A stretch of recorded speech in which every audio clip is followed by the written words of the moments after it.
remember that day as if it was yesterday. I was 9 years old.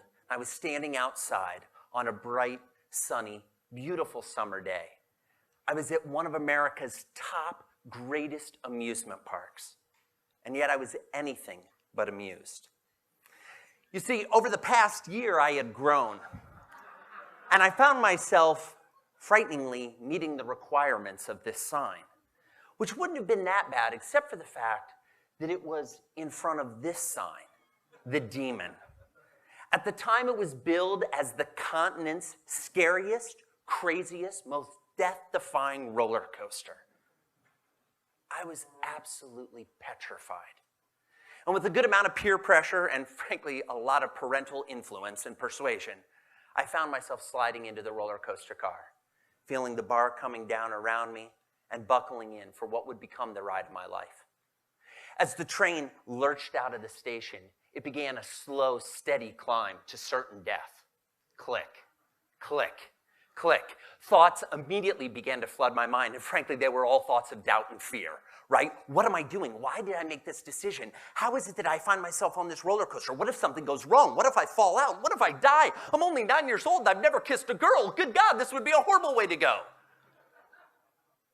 We rocketed over the edge and began a death-defying plunge, down and down, faster and faster. My stomach, which had been here, rocketed up to my throat. And as quickly as it rocketed up, it went back down as we did loop after loop after loop.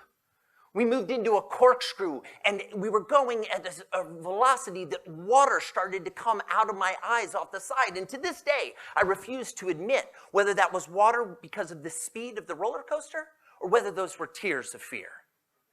And while I don't have a photograph of myself on the roller coaster that fateful day, this is a pretty close approximation as to what was going on. So I have a personal question for all of you. How many of you enjoy a death-defying, frightening roller coaster? By a show of hands. Okay, in a group of entrepreneurs, to a degree, it's not surprising, but still, with risk takers in the room, it's only about 30 or 40%, right? We don't like the uncertainty and the fear that is created from a roller coaster. And yet, with all these business owners, the fact of the matter is, you are subjecting your customers to this type of an interaction every time they decide to do business with you. They have no idea what they're getting into. Frankly, you're asking them to climb into a seat, hang on for a ride that many of them, it's against their will, it's painstaking, and frankly, you're not even offering to help them buckle in. At the end of the day, when someone decides to do business with you, a clock starts ticking. It starts ticking from the moment they make the decision to sign that contract or to hire you for your services. And as that clock ticks, some wonderful things happen in the human mind, right? It starts out with this place of love, and we're really excited about our choice. We're hopeful that this is the person, this is the solution, the product or the service that's going to answer our dreams. And yet, almost as quickly as we make that decision, our mind starts to play games with us. I mean, it's psychological warfare, right? We begin to doubt everything we've ever believed. You know, in common parlance, they call it buyer's remorse. Did I make the right decision? Did I evaluate enough options? Am I paying too much? Am I paying more than my friends? Did I get persuaded too much by that sales guy? I really liked him, but man, is this really the right choice? And these games start to go on in our mind. The effect on your business is absolutely devastating. Pretend you were in banking, okay? In banking, 32% of new customers will leave within the first year. 32%. Half of those leave within the first day, or in the first 100 days, rather. Have you opened a bank account recently? I mean, frankly, it's a pain in the ass. You have to fill out all these forms, you have to jump through all these hoops, and yet 32% of your customers are going to leave within the first year. Let's say you owned a restaurant, like Chuck E. Cheese, right? They do studies on people that go to restaurants like this, and if we were to take this entire room, about 100 people, and go into Chuck E. Cheese, 46% of you would never go to that restaurant again. 46%. Now, I mean, on one hand, they chose a rat as their logo and they serve food, so I understand it. But on the other hand, is that even sustainable? 46%? Well, some of you are in the software business, all right? And you offer software as a service from the cloud, right? Well, I hate to rain on your parade, but those of you that have subscription models, 20% of your customers are going to leave within the first 100 days. 20%. Now, you may be sitting there and saying, well, Joey, this is real simple. I don't work in banking, I don't own a restaurant, and I don't do software. And if we had more than 15 minutes today, I would go into specifics about your industry. But the fact of the matter is, across all industries, across the world, the defection rate in the first year is somewhere between 15 and 50%. What's really interesting is that the defection rate is most pronounced in the first 100 days. And what the science has shown is that in that first 100 days, that's when customers are making their opinion of you. That's when they're deciding if you're actually going to deliver on what you promised. This is that time when the buyer's remorse is most active in their mind, and what you're doing during that 100-day cycle to counter that makes all the difference in whether you succeed or fail. Now, the kicker is your business operations actually make it worse, okay? Think of this like in your personal life. You're treating your prospects like you might someone that you meet and go on a date with, right? You meet. Maybe you go to dinner. You have some good times. You learn a little bit about them. They learn about you. One thing leads to another, leads to another, leads to another. And finally, you're like, you know what? Finally, I'm ready to commit. I'm ready to go all in. And so you have a big celebration. You know, we might call this a wedding. We might call it a contract signing. We might call it a kickoff meeting. And you grab your customer's hand and you walk in and you say, this is absolutely fantastic. You open the door to the honeymoon suite that is your relationship going forward, and you say, guess what? I'd like to introduce you to Bob. Bob's going to be your account rep going forward. He's going to take care of you. I need to go find some new customers. Is it any wonder that people are leaving our businesses when we're asking them to sleep with Bob, who they've never met? The good news is there's actually a solution to this problem, all right? And the solution lies in the customer life cycle. Now, what's important is right now everybody spends a lot of time focused on the left side of the life cycle. How do I increase brand awareness? How do I get more people to do business with me? What do I do to generate leads? How do I find prospects? When in reality, we should be spending our time over here, just after the buy decision. At that point where we're saying, how can I make you feel welcome? How can I make you feel engaged? How can I counter the buyer's remorse that you are psychologically programmed to feel in a way that is going to change our relationship going forward? It all happens in the first 100 days. And if you can get the first 100 days right, the fact of the matter is you can have a customer for life. So in the first 100 days, there are 6 main ways you might interact with people. Personal, via email. Some of you might actually send mail. A few of you get on the phone with them. The really forward-thinking folks do a video. And the folks that are just knocking the doors off and really best in class build in presents and bonuses and unexpected little moments to astonish their customers.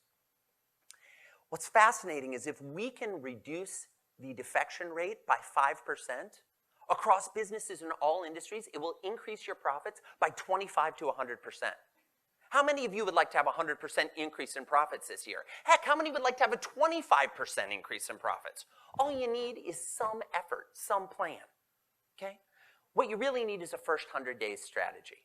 And the first 100 days strategy is broken into 3 parts. The first being investigate. Now, when it comes time to investigating, let's pretend, for sake of our conversation, that all the people in this room, you're my customers. And I'm going to try to connect with you in the first 100 days. And so hopefully I at least have your last names. All right? And what I might be able to do when I look at your last names is I might be able to say, well, wait a second. Some of you might know each other. Some of you might be related. Some of you might be married. Be careful. Don't just presume that the last name means there's a connection with the other person, but it can provide some insight. Well, then what about their first names? So we look at their first name and we might say, all right, well, how can we connect with them? Do you know they've done studies around the world across all languages and all cultures? The most pleasing sound to the human ear is the sound of your own voice. The most pleasing sound is the sound of your own name. Excuse me, it's the sound of your own name. All right, the sound of your own voice. Some of you were nodding vigorously at that point. You're like, yes, I love to talk to myself. All right, the sound of your own name, right? And some of you may say, but Joey, I have all my customers' names, and we do a nice mail merge right into it so that the email says, Dear Lewis, you know, or Dear Mark, whatever it may be. And okay, guess what? That's great. But my gut instinct is in your own internal systems, you actually record them by a number, customer number. Are you really treating them personally? Or is that just the window dressing to try to create a sense of connection? What if we spent a few minutes on Facebook and LinkedIn and we tried to posit the question, can the proverbial picture tell 1,000 words? What could we learn from profile pics? Well, we could learn up here that AJ likes to work out. We could learn that Bruce likes to run with the bulls. Chris, I mean, he's just a wild and crazy guy. There's no way about it. George, he likes to sleep. Dr. J, that guy lives to smile. All right? We could learn things like Jim over here likes to be kissed. I mean, who doesn't at the end of the day, right? Justin likes watches. Mark down here, he's a big, deep thinker. Nisha in the bottom row here, she's a more pensive, angelic thinker. We'd learn that Susan loves dogs, Sid loves boxing, and Tomas, he loves cartoons. And let's not forget Jason, our fearless leader, right? When you look at that picture, can you not tell that this man loves life? That he's the embodiment of happiness and joy? It's as simple as looking at the photos. What if we figured out where people work? And we took the time to actually look at that. And we said, are they working their life's mission and their life's passion? Or are they just doing a job to earn a paycheck and look for the next thing? What if we looked at where they went to college or university? You know, what's fascinating is not only could we learn who they root for on the weekends in the big game, but we might actually learn where their beliefs are based, where their values are, the intro knowledge that they have when they come to meet us for the first time. We might learn who they really care about, a significant other, a partner, a spouse. We can learn if they're focused on the future, about building a legacy, looking out for the little people that they've brought into this world. We can learn if they love animals. Maybe they love dogs. Maybe they love cats. If they're like Ryan, they love kangaroos. I like it. I like it. We might learn that there's a certain place that they go where the world slips away and they're truly themselves. We might learn that they like to lean into life. They like to choose their own adventure. And the point isn't what you learn, it's that you learn. It's that you investigate in a way that you actually find some bonds that you can make with your customers. Because this investigation leads us to the second part, which is personalization. How do we actually use the information we've obtained to personalize the relationship in the first 100 days? We might learn that 6 of our customers went to law school, but don't practice law anymore. I bet there's some interesting stories there. We might learn that Yannick loves colorful socks. We might learn that Diana and Jeff make colorful socks. Do you think the way to their heart might be through their feet? We can learn that Samantha loves the color pink. Pink gum, pink highlighters, pink nails, pink glasses. And that Isaiah loves artwork with just a dash of pink. Is pink the promotion that will persuade them? We might learn that Chandra studied space exploration and Sherry always imagined herself as an astronaut. Can we show them a new frontier? We might learn that Alex is all about hair extensions. And ironically enough, so is Sophie, as long as they're feathers. Is this proof of the proverbial adage that birds of a feather flock together? Well, at least in our customer base, they do. Finally, we might see that Yannick loves to dress up like a zombie, and Geb sells t-shirts that have zombies on them. If we started treating our customers this way, if we started personalizing our interactions,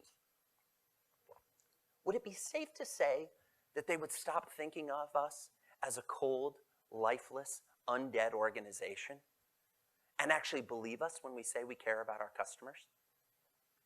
Finally, our third step is we need to surprise, right? We need to do something different. Statistically, of these 6 options you have for interacting with your customers in the first 100 days, the majority of you are doing 2, maybe 3. How would it surprise them if you did all 6? How would it surprise them if you got a new customer and you sent them a personalized video like Jason did? It would change their experience. They'd tell their friends about it. You'd become remarkable. What if we actually got Bob involved in the conversation earlier? If you have account reps, that's fine. Let's invite him to the meeting with the prospect. Let's let them start to interact with prospects before they become customers. Build the relationship before the job is the relationship. What would happen if we built in presents, bonuses, opportunities to astonish, and amaze our customers. And we built these in from the outset, not just as an afterthought when we, kind of were like, oh, maybe I should do something special for them because I screwed up this other thing. But we actually built in moments of delight from the beginning. You should be doing 2 to 3 of these in the first 100 days. If you do, you will have raving fans. It's that simple. The science proves it. Your first 100 days solution is at your fingertips. And my hope in today's presentation, while only a few minutes long, was that I've gotten you to feel a little bit differently about your customers. That I've gotten you to think a little bit differently about how you operate your business.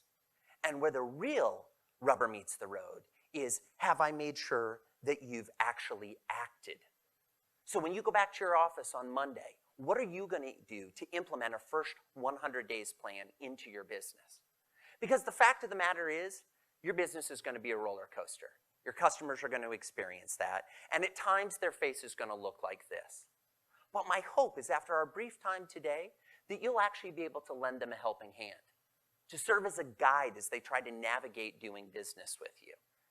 At the end of the day, if you get the first 100 days right, you can have a customer for life. And going forward, I wish you the very best with those first 100 days.